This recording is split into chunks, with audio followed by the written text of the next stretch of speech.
responsabilité aujourd'hui de la parole par rapport à la marche qu'il y a en bas. Et la nourrice est responsable. Excusez-moi les frères prédicateurs. Nous sommes responsables de ce que nous prêchons. Amen. Et c'est pour ça que l'apôtre Paul dit, Timothée, attention au message que tu prêches, il dit. Parce que tu ne prêches pas non seulement devant un peuple, tu ne prêches pas non seulement devant une assemblée, tu le prêches devant Dieu. Amen. Tu le prêches en présence de Dieu. Ah, tu dis alors là, il faut faire attention. Amen. Parce qu'on n'a pas le droit de prêcher n'importe quoi. On n'a pas le droit de faire des éloquents derrière les estrades. On n'a pas le droit de faire de l'art oratoire derrière les estrades. Nous n'avons le droit uniquement que de prêcher la parole des frères. Parce qu'il y a aujourd'hui des oreilles qui démangent. Des oreilles, que faire en face d'un peuple, même d'inconvertis, de rétrogrades. Même les païens ont des oreilles qui démangent, qui veulent entendre des choses qui veulent les conforter. On laisse-moi te dire une chose, la vraie parole ne conforte personne. Elle ne peut pas apporter une satisfaction dans le cœur du pécheur. Pas du tout, absolument pas. Quand celui qui se met devant la porte qu'on appelait la belle, il est en train de mendier, les frères. Pierre et Jean passent par là. Il a une demande, lui. Il veut des sous, il veut l'argent, il veut des euros, lui. Il veut une satisfaction personnelle par rapport à sa vie terrestre. Oui, mais Pierre et Jean, c'est l'évangile. L'évangile n'a pas à lui donner selon ce que lui veut. L'évangile ne vient pas répondre aux besoins qu'il demande. Parce que la demande d'un pécheur, c'est pour satisfaire uniquement sa passion par rapport à sa façon de vivre. L'évangile n'a pas de réponse pour ça. Et l'évangile, écoutez bien, Pierre et Jean ne lui ont pas donné ce qu'il demandait. Il demande autre chose.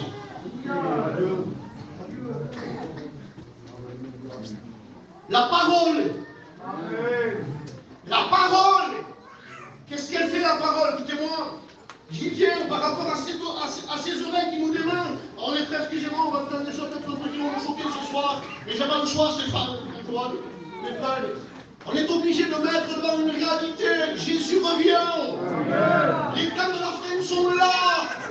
On n'a plus le droit de prêcher pour prêcher. Vous te dites, voilà, quand on l'estrade, je dois prendre les frères, j'ai une responsabilité. Ce texte-là, il m'interpelle en moi en tant que serviteur. Dis tout, tu prêches devant Dieu. Amen. Bon, il y a tous les frères serviteurs ici, béni soit Dieu, mais il y a plus que vous, les frères. Dieu est là. Amen. Et je suis responsable du message que je prêche. Et les siècles qui sont passés par rapport à l'expérience des hommes de Dieu qui ont tout réformé, on n'en va pas ce soir, mais qui ont tout réformé, nous ont montré que cette parole-là, eh bien, elle n'a pas fait sourire les hommes. Cette parole-là, elle n'est pas venue, quand elle a été annoncée pour la première fois, les hommes n'ont pas été joyeux, pas du tout. Cette parole-là est venue apporter une contrariété. Dis comment? Absolument. Écoute bien. Quand il dit prête la parole, automatiquement, quand elle vient se confronter aux pécheurs, vous avez par là quelques notes que vous avez pris. Quand elle vient se confronter aux pécheurs, elle montre que le pécheur est en désaccord avec Dieu. Elle montre qu'il y a un conflit entre lui et Dieu. Un conflit, c'est une guerre de contestation entre deux États. Parce que le pécheur, il revendique à Dieu son droit de pécher. Il veut pécher. Et c'est ce qu'il revendique à Dieu. Laisse-moi vivre ma vie et sauve-moi tout en péchant. C'est la revendication du pécheur. Et dans ce conflit, il y a un sentiment, c'est que le pécheur est frustré contre Dieu. Parce que Dieu vient s'élever. La lumière est venue. Et alors, la lumière vient s'élever contre la vie du pécheur. On parlera demain soir si Dieu le permet. Mais en réalité, il n'y a pas. Ce livre-là nous montre qu'il y a un conflit de valeurs par rapport à la vie morale du péché. Il y a un conflit d'intérêt parce que le pécheur regarde sa satisfaction par rapport à son esprit qui est attaché à la chair et qui est dirigé uniquement par le mal. Prêche la parole. Prêche la parole, dit la Bible. Et alors, on s'étonne aujourd'hui, Seigneur, comment ça se fait que les cœurs sont plus transpercés. Ils sont de plus en plus ici. Comment ça se fait? On dirait que les personnes sont là, ils écoutent, ils sourient en écoutant l'évangile. Ils sont là, ils rigolent. On dirait qu'il y a Il manque quelque chose. Je dis, mais qu'est-ce qui se passe? Écoutez, moi je sais que chez nous, je vous parle de notre région, qu'on a là-bas. Écoutez, je vous promets, je vous le dis avec mon cœur, et Dieu sait de la façon dont on travaille. C'est compliqué aujourd'hui de voir quelqu'un qui réellement démontre une authentique conversion. Du Seigneur, où est le problème? Eh bien, tout simplement, les frères, où est le problème? Pierre se lève à la Pentecôte, les frères. Excusez-moi, je le disais l'autre jour dans une réunion, je l'ai dit, il ne se lève pas avec un plumeau pour caresser les pécheurs. On a peur d'offenser. On dit, si je fais comme ça, il ne viendra plus. Si je parle de manière, on ne le verra plus. C'est pas grave. La parole de Dieu n'est pas là pour conforter les gens dans leur position, mais pour conforter le pécheur dans sa position. Elle est là pour le confronter à ce qu'il est. C'est le miroir de ton âme, ce livre. Ce livre, il n'y a que ce livre pour dire au pécheur ce qu'il est. C'est tout. Alors, aussi bien doucement. Écoutez bien donc, à travers ses oreilles, il y en a qui démangent. Et Dieu sait dans quel état d'esprit, je vous le dis, parce qu'il y a certains problèmes aujourd'hui. Pierre sort l'épée. Il sort l'épée. Comment sont les cœurs en bas? Les cœurs transpercés. Dis Seigneur, avec l'épée. Il n'y a que l'épée qui transperce. Et là, c'est bien. Il y a une théologie aujourd'hui qu'on appelle une théologie de méthode. Une méthodologie. On en a fait même presque dans certains endroits une théologie pour dire c'est comme ça qu'il faut faire, pour essayer d'atteindre les âmes, pour essayer d'atteindre les pécheurs. Or, on a vu qu'à travers les réunions qui se mettent en place aujourd'hui, les pécheurs qui sortent des réunions et qui soi-disant ont levé leurs mains, soi-disant ils ont levé leurs mains, quand ils sortent dehors, vous savez pourquoi ils sortent? Ils sortent pour se divertir. Ils ont envie de s'amuser. Et on a levé la main. On a envie de se divertir. L'évangile produit autre chose que ça. Qu'est-ce qu'il produit chez le pécheur? Déjà, un évangile qui te dit pas tout. La Samaritaine, quand elle a trouvé les Samaritains, qu'est-ce qu'elle leur dit? Elle leur dit, écoutez, il dit, venez. Dit, c'est quelqu'un m'a dit. Qu'est-ce qu'il t'a dit? Tout ce que j'ai fait. L'évangile révèle au pécheur tout ce qu'il a fait. Peut-être j'entends des choses horribles aujourd'hui. Il ne faut pas citer le péché, pas parler de péché, pas parler de péché. Comment c'est qu'on ne faut pas citer le péché? Comment?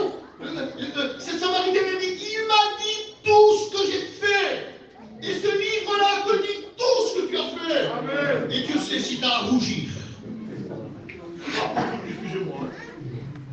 Le monde appelle évolution ce que la Bible appelle corruption. Disons-le, les frères.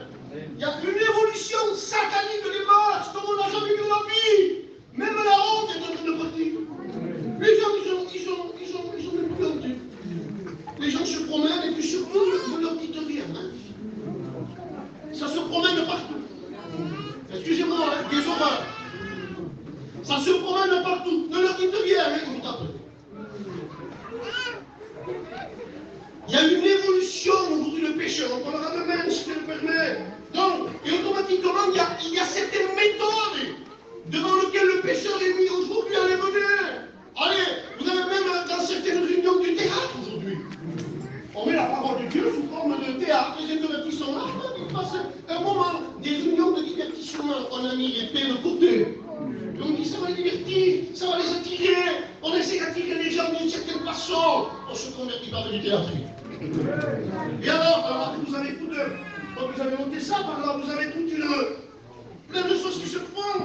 En réalité, on essaye de toucher l'excitation mentale avec certaines prédications, certaines même, quand on fait certains appels, on appelle les âmes à la bénédiction. Viens, tu vas être béni. Viens, on veut faire descendre la colombe sur les pécheurs non repentis. On veut une Pentecôte sur les pécheurs. Je sais comment c'est possible. On veut que la Pentecôte descende sans avoir passé par l'esprit de la croix. Il faut que le pécheur soit confronté à ce qu'il est. Si tu serais ce que tu es, tu aurais horreur de toi. Dis comment? Tu es plus mauvais que ce que tu crois que tu es mauvais. Tu es plus pécheur que ce que tu crois que tu es pécheur. Dis comment? Encore pire que ça. Tu es pire que ce que tu es. Et tu le sais dans ton mental. Et tu le sais dans ton cachet. Tu le sais, toi. Tu le sais comment tu vis. Il n'y a pas plus horrible, ni, excusez-moi, il n'y a pas plus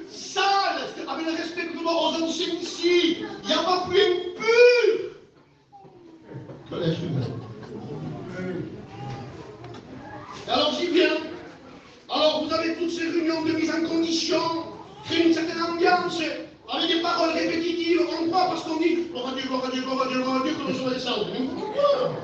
On fait pour les gens, alléluia, alléluia. Mais qu'est-ce que ces personnes feraient qui n'ont rien à voir avec la Bible? Jésus ne faisait pas ça, et on croit que les gens se convertissent. Parce que derrière l'estrade, pardon, parce que je fais le pitre derrière l'estrade, je cours d'un côté, je cours de l'autre. On danse aujourd'hui, hein? Et allez-y d'un côté, et puis de l'autre. Et puis les gens croient que parce que ces prédicateurs ont une certaine notoriété, ils sont connus avec un certain enseignement, alors ils mangent tout, savonnent tout. Et allez-y, on regarde même plus sa Bible. Qui a dit tel, comment il est? Bon, il accepte bien, c'est bon, on accepte. Frère, c'est dangereux. Prêche la parole.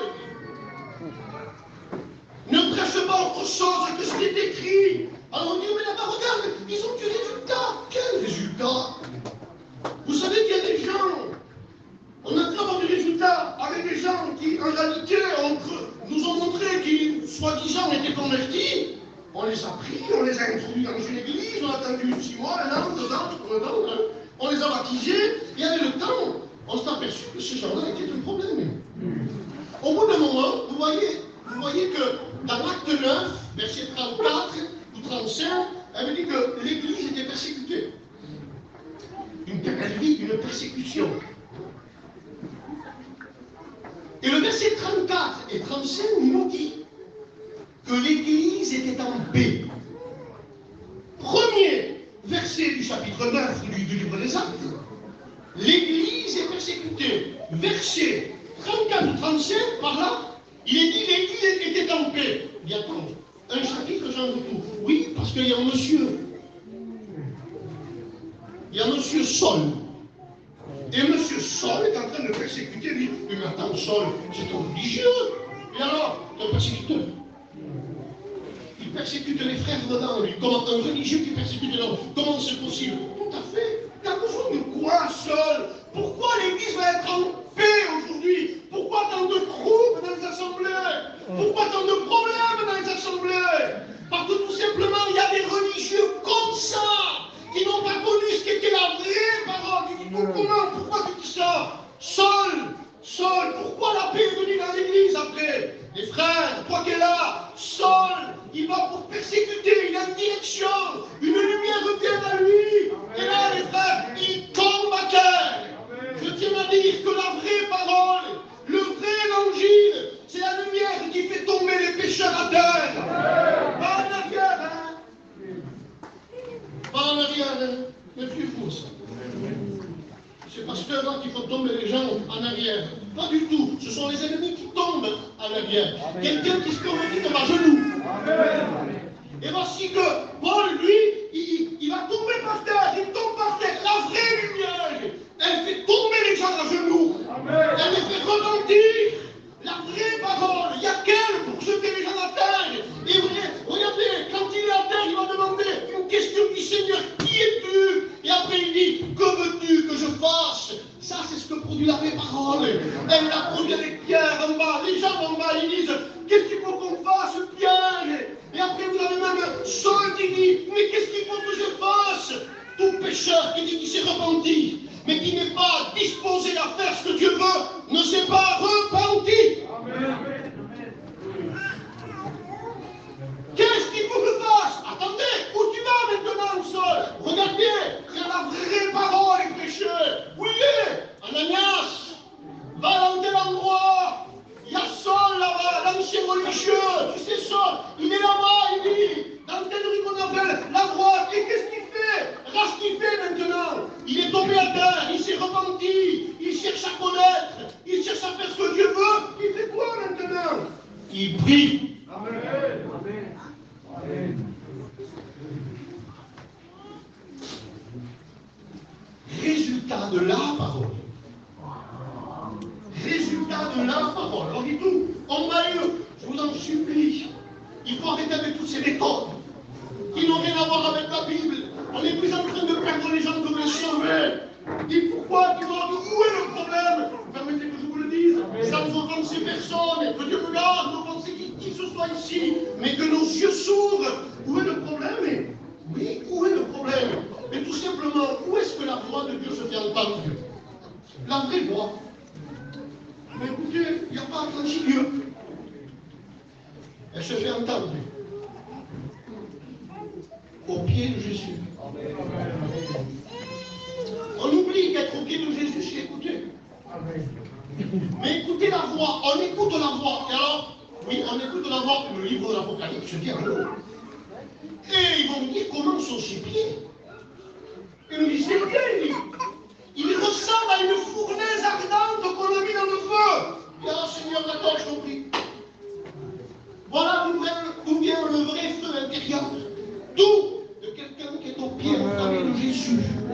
Quand on est au pied enflammé de Jésus, on est enflammé dans notre intérieur. Et là, il y a une fournaise. Et de suite après, quand il parle des pieds, Apocalypse dit, et sa voix, tiens, la voix suit les pieds, tout à fait feuille. Et il dit la voix, il dit, c'est une cascade de l'eau, du feu et de l'eau, tout à fait. Parce que celui qui est enflammé par la fournaise de Dieu, quand il est à ses pieds, quand il est là devant Dieu, automatiquement il y a une soif. Ce feu provoque une soif. Et alors, qu'est-ce qu'il y a pour cette soif? Une cascade. La voix. La voix. Et la voix vient désaltérer celui qui est enflammé par le feu de Dieu, par le feu passionné de Christ. Être au pied de Christ, être passionné par lui. Quand un pécheur se convertit, quand il devient un passionné de Jésus, ça c'est se convertir. Ça c'est la vraie parole. Passionné de ce qu'il est. Dis Seigneur, qu'est-ce qu'il faut qu'on fasse? Bien les frères, revenons à ce qui est écrit. Mon message, uniquement mon message. Ah Jean, t'as pas fait de miracle toi. Et puis t'es venu, on ne s'était pas du tout des méthodes. Un désert, il fait chaud, les gens n'ont pas envie de venir, crois-moi, ils n'ont pas envie de se déplacer, et pourtant il y a un réveil. Tiens, Jean, quelle réunion? Mais quelle réunion, mes frères? Il ne fait pas de méthode de lui. Vous avez que je vous montre? Il n'y a pas tout ça, il n'y a même pas de quantité. Vous pourrez nous voir quelque chose. Attention. Attention à chaque homme un cantique, comme si la parole de Dieu ne se suffisait pas à elle-même. Vous avez des prédicateurs qui ont dit que c'est comme un melodie. Vous prêchez pour le piano. Vous prêchez pour la guitare. Vous prêchez pour la musique. Et les gens n'entendent. Vous arrêtez la guitare.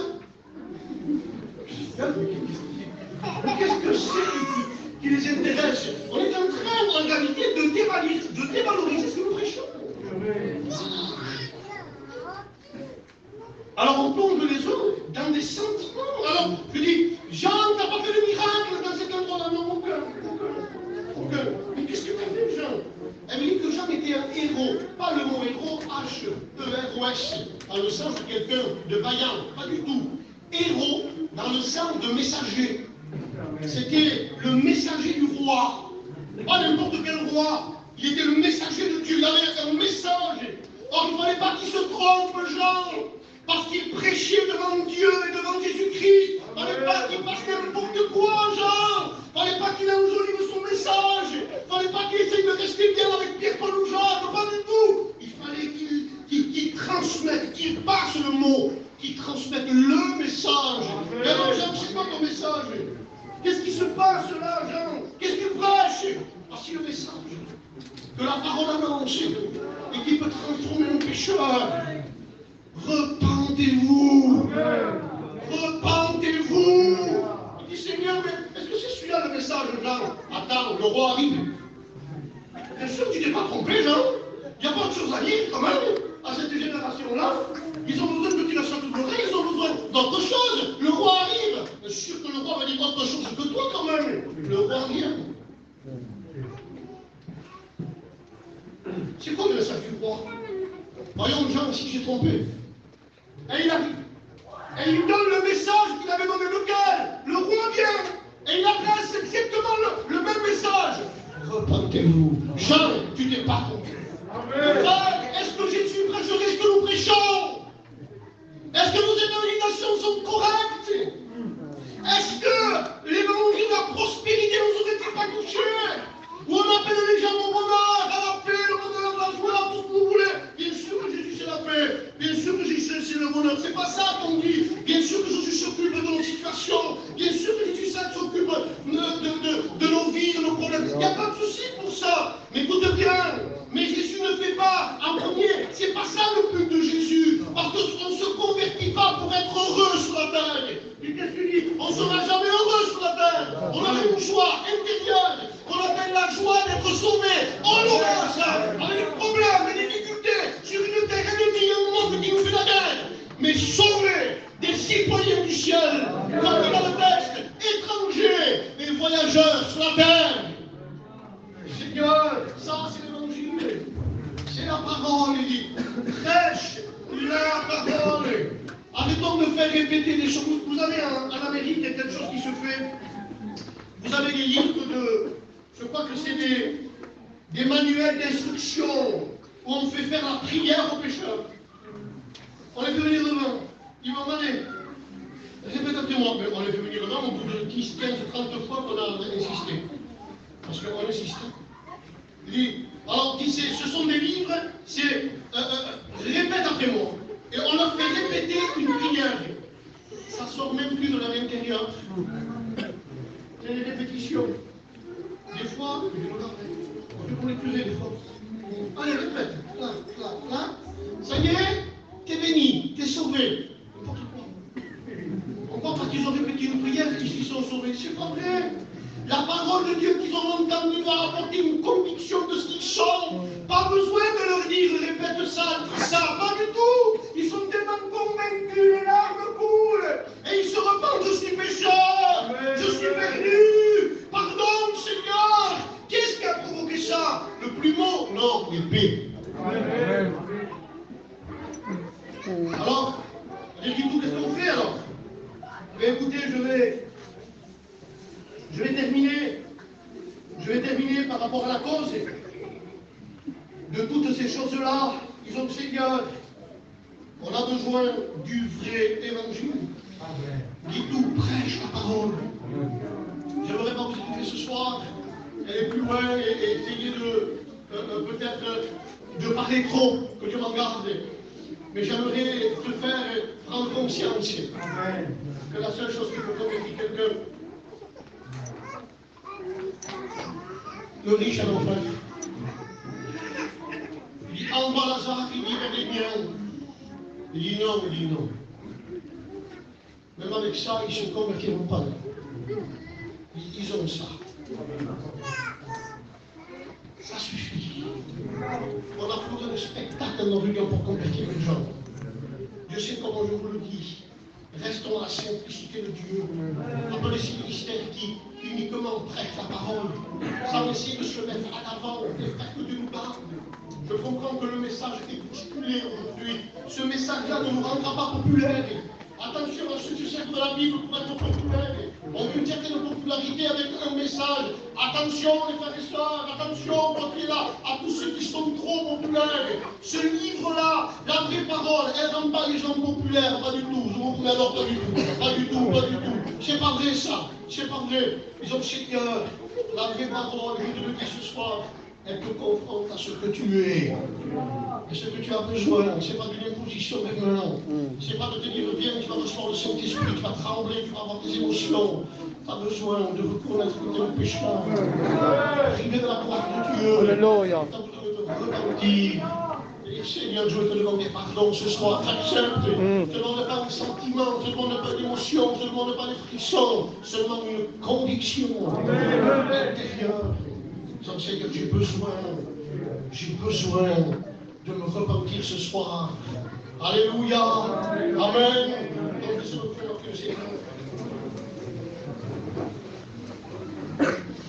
Annonce la parole.